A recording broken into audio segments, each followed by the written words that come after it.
Chapter 23. Mr. Pocket said he was glad to see me, and he hoped I was not sorry to see him. For I really am not, he added with his son's smile, an alarming personage. He was a young-looking man, in spite of his perplexities and his very grey hair, and his manner seemed quite natural. I use the word natural, in the sense of its being unaffected.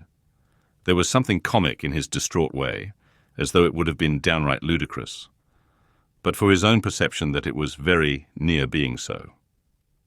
When he had talked with me a little, he said to Mrs. Pocket, with a rather anxious contraction of his eyebrows, which were black and handsome, "Belinda, I hope you have welcomed Mr. Pip."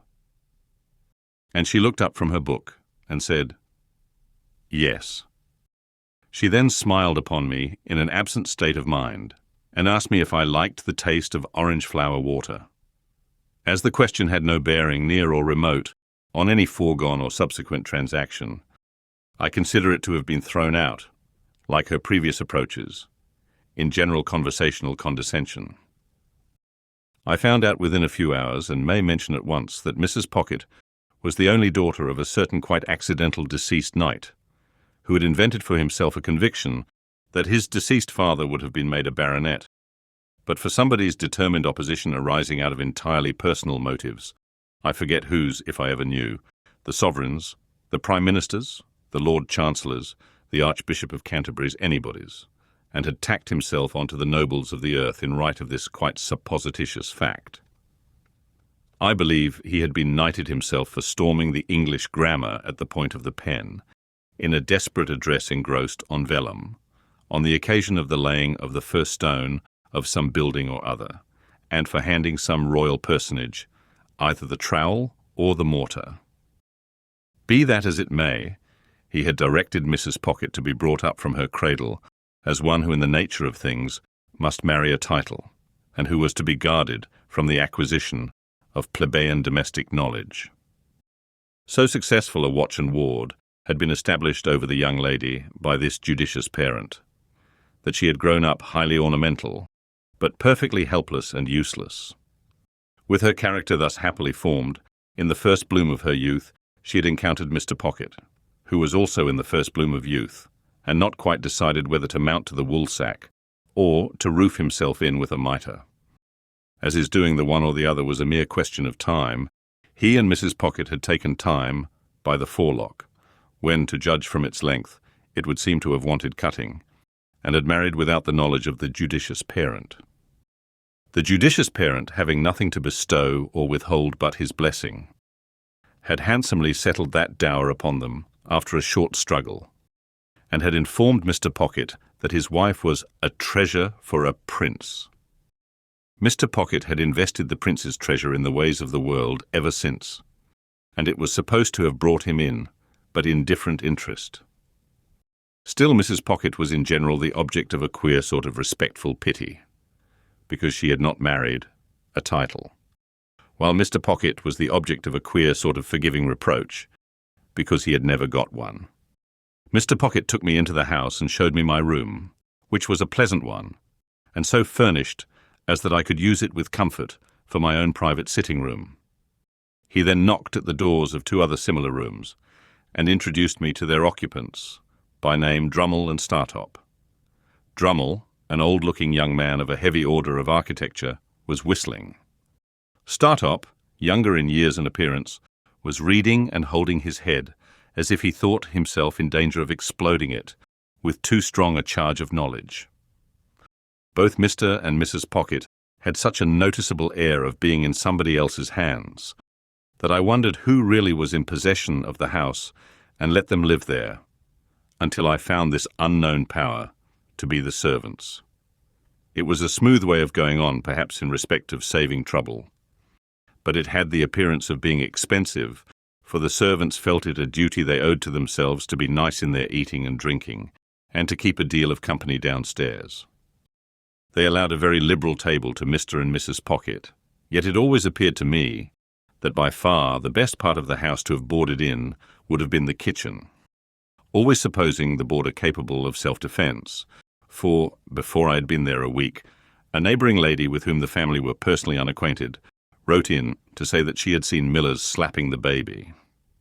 This greatly distressed Mrs. Pocket, who burst into tears on receiving the note, and said that it was an extraordinary thing that the neighbours couldn't mind their own business. By degrees I learnt, and chiefly from Herbert, that Mr. Pocket had been educated at Harrow and at Cambridge, where he had distinguished himself, but that when he had had the happiness of marrying Mrs. Pocket very early in life, he had impaired his prospects and taken up the calling of a grinder.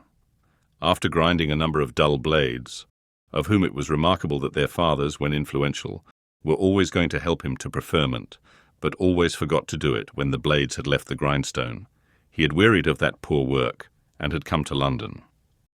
Here, after gradually failing in loftier hopes, he had read with divers who had lacked opportunities or neglected them, and had refurbished divers others for special occasions, and had turned his acquirements to the account of literary compilation and correction, and on such means, added to some very moderate private resources, still maintained the house I saw. Mr. and Mrs. Pocket had a toady neighbour, a widow lady of that highly sympathetic nature that she agreed with everybody, blessed everybody, and shed smiles and tears on everybody, according to circumstances. This lady's name was Mrs. Coiler, and I had the honour of taking her down to dinner on the day of my installation. She gave me to understand on the stairs that it was a blow to dear Mrs. Pocket, that dear Mr. Pocket should be under the necessity of receiving gentlemen to read with him. That did not extend to me, she told me in a gush of love and confidence. At that time, I had known her something less than 5 minutes. If they were all like me, it would be quite another thing. But dear Mrs. Pocket, said Mrs. Coiler, after her early disappointment, not that dear Mr. Pocket was to blame in that, requires so much luxury and elegance. Yes, ma'am, I said to stop her, for I was afraid she was going to cry. And she is of so aristocratic a disposition. Yes, ma'am, I said again, with the same object as before. That it is hard, said Mrs. Coiler, to have dear Mr. Pocket's time and attention diverted from dear Mrs. Pocket. I could not help thinking that it might be harder if the butcher's time and attention were diverted from dear Mrs. Pocket, but I said nothing, and indeed had enough to do in keeping a bashful watch upon my company manners. It came to my knowledge, through what passed between Mrs. Pocket and Drummle, while I was attentive to my knife and fork, spoon, glasses, and other instruments of self-destruction, that Drummle, whose Christian name was Bentley, was actually the next heir, but one to a baronetcy. It further appeared that the book I'd seen Mrs. Pocket reading in the garden was all about titles, and that she knew the exact date at which her grandpapa would have come into the book, if he ever had come at all. Drummle didn't say much, but in his limited way, he struck me as a sulky kind of fellow. He spoke as one of the elect, and recognized Mrs. Pocket as a woman and a sister. No one but themselves and Mrs. Coiler, the toady neighbour, showed any interest in this part of the conversation, and it appeared to me that it was painful to Herbert, but it promised to last a long time, when the page came in with the announcement of a domestic affliction. It was, in effect, that the cook had mislaid the beef. To my unutterable amazement, I now, for the first time, saw Mr. Pocket relieve his mind by going through a performance that struck me as very extraordinary, but which made no impression on anybody else, and with which I soon became as familiar as the rest. He laid down the carving knife and fork, being engaged in carving at the moment, put his 2 hands into his disturbed hair, and appeared to make an extraordinary effort to lift himself up by it. When he had done this, and had not lifted himself up at all, he quietly went on with what he was about. Mrs. Coiler then changed the subject and began to flatter me. I liked it for a few moments, but she flattered me so very grossly that the pleasure was soon over. She had a serpentine way of coming close at me when she pretended to be vitally interested in the friends and localities I had left, which was altogether snaky and fork-tongued, and when she made an occasional bounce upon Startop, who said very little to her, or upon Drummle, who said less, I rather envied them for being on the opposite side of the table. After dinner the children were introduced, and Mrs. Coiler made admiring comments on their eyes, noses, and legs, a sagacious way of improving their minds. There were 4 little girls and 2 little boys, besides the baby, who might have been either, and the baby's next successor, who was as yet neither. They were brought in by Flopson and Millers, much as though those two non-commissioned officers had been recruiting somewhere for children and had enlisted these, while Mrs. Pocket looked at the young nobles that ought to have been as if she rather thought she had had the pleasure of inspecting them before, but didn't quite know what to make of them. "Here, give me your fork, Mum, and take the baby," said Flopson. "Don't take it that way, or you'll get its head under the table."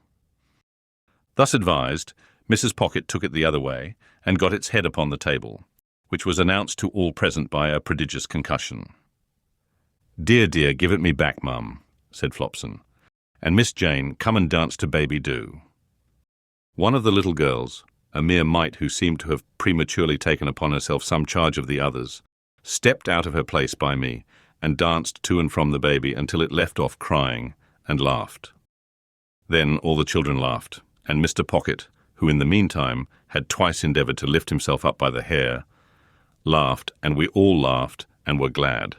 Flopson, by dint of doubling the baby at the joints like a Dutch doll, then got it safely into Mrs. Pocket's lap and gave it the nutcrackers to play with, at the same time recommending Mrs. Pocket to take notice that the handles of that instrument were not likely to agree with its eyes, and sharply charging Miss Jane to look after the same. Then the two nurses left the room and had a lively scuffle on the staircase with a dissipated page who had waited at dinner and who had clearly lost half his buttons at the gaming table. I was made very uneasy in my mind by Mrs. Pocket's falling into a discussion with Drummle respecting 2 baronetcies, while she ate a sliced orange steeped in sugar and wine, and forgetting all about the baby on her lap, who did most appalling things with the nutcrackers. At length, little Jane, perceiving its young brains to be imperilled, softly left her place, and with many small artifices coaxed the dangerous weapon away. Mrs. Pocket, finishing her orange at about the same time, and not approving of this, said to Jane, "You naughty child, how dare you? Go and sit down this instant." "Mamma dear," lisped the little girl, "Baby Ood have put his eyeth out." "How dare you tell me so?" retorted Mrs. Pocket. "Go and sit down in your chair this moment." Mrs. Pocket's dignity was so crushing that I felt quite abashed, as if I myself had done something to rouse it. "Belinda," remonstrated Mr. Pocket from the other end of the table, "how can you be so unreasonable? Jane only interfered for the protection of baby." "I will not allow anybody to interfere," said Mrs. Pocket. "I am surprised, Matthew, that you should expose me to the affront of interference." "Good God!" cried Mr. Pocket, in an outbreak of desolate desperation. "Are infants to be nutcrackered into their tombs, and is nobody to save them?" "I will not be interfered with by Jane," said Mrs. Pocket, with a majestic glance at that innocent little offender. "I hope I know my poor grandpapa's position. Jane indeed." Mr. Pocket got his hands in his hair again, and this time really did lift himself some inches out of his chair. "Hear this," he helplessly exclaimed to the elements. "Babies are to be nutcrackered dead for people's poor grandpapa's positions." Then he let himself down again and became silent. We all looked awkwardly at the tablecloth while this was going on. A pause succeeded, during which the honest and irrepressible baby made a series of leaps and crows at little Jane, who appeared to me to be the only member of the family, irrespective of servants, with whom it had any decided acquaintance. "Mr. Drummle," said Mrs. Pocket, "will you ring for Flopson? Jane, you undutiful little thing, go and lie down. Now, baby darling, come with Ma." The baby was the soul of honour, and protested with all its might. It doubled itself up the wrong way over Mrs. Pocket's arm, exhibited a pair of knitted shoes and dimpled ankles to the company in lieu of its soft face, and was carried out in the highest state of mutiny. And it gained its point after all, for I saw it through the window within a few minutes, being nursed by little Jane. It happened that the other 5 children were left behind at the dinner table, through Flopson's having some private engagement, and there not being anybody else's business. I thus became aware of the mutual relations between them and Mr. Pocket, which were exemplified in the following manner. Mr. Pocket, with the normal perplexity of his face heightened and his hair rumpled, looked at them for some minutes, as if he couldn't make out how they came to be boarding and lodging in that establishment, and why they hadn't been billeted by nature on somebody else. Then, in a distant missionary way, he asked them certain questions, as why little Joe had that hole in his frill, who said, "Pa, Flopson was going to mend it when she had time," and how little Fanny came by that Whitlow, who said, "Pa, Miller's was going to poultice it when she didn't forget." Then he melted into parental tenderness and gave them $1 apiece and told them to go and play. And then as they went out, with one very strong effort to lift himself up by the hair, he dismissed the hopeless subject. In the evening there was rowing on the river. As Drummle and Startop had each a boat, I resolved to set up mine, and to cut them both out. I was pretty good at most exercises in which country boys are adepts, but as I was conscious of wanting elegance of style for the Thames, not to say for other waters, I at once engaged to place myself under the tuition of the winner of a prize wherry, who plied at our stairs, and to whom I was introduced by my new allies. This practical authority confused me very much by saying I had the arm of a blacksmith. If he could have known how nearly the compliment lost him his pupil, I doubt if he would have paid it. There was a supper tray after we got home at night, and I think we should all have enjoyed ourselves, but for a rather disagreeable domestic occurrence. Mr. Pocket was in good spirits when a housemaid came in and said, "If you please, sir, I should wish to speak to you." "Speak to your master," said Mrs. Pocket, whose dignity was roused again. "How can you think of such a thing? Go and speak to Flopson, or speak to me, at some other time." "Begging your pardon, ma'am," returned the housemaid. "I should wish to speak at once, and to speak to master." Hereupon Mr. Pocket went out of the room, and we made the best of ourselves until he came back. "This is a pretty thing, Belinda," said Mr. Pocket, returning with a countenance expressive of grief and despair. "Here's the cook lying insensibly drunk on the kitchen floor, with a large bundle of fresh butter made up in the cupboard, ready to sell for grease." Mrs. Pocket instantly showed much amiable emotion, and said, "This is that odious Sophia's doing." "What do you mean, Belinda?" demanded Mr. Pocket. "Sophia has told you," said Mrs. Pocket. "Did I not see her with my own eyes, and hear her with my own ears, come into the room just now and ask to speak to you?" "But has she not taken me downstairs, Belinda," returned Mr. Pocket, "and shown me the woman, and the bundle too?"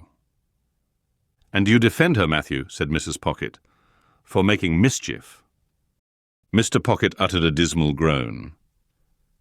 "Am I grandpapa's granddaughter to be nothing in the house?" said Mrs. Pocket. "Besides, the cook has always been a very nice, respectful woman, and said in the most natural manner, when she came to look after the situation, that she felt I was born to be a duchess."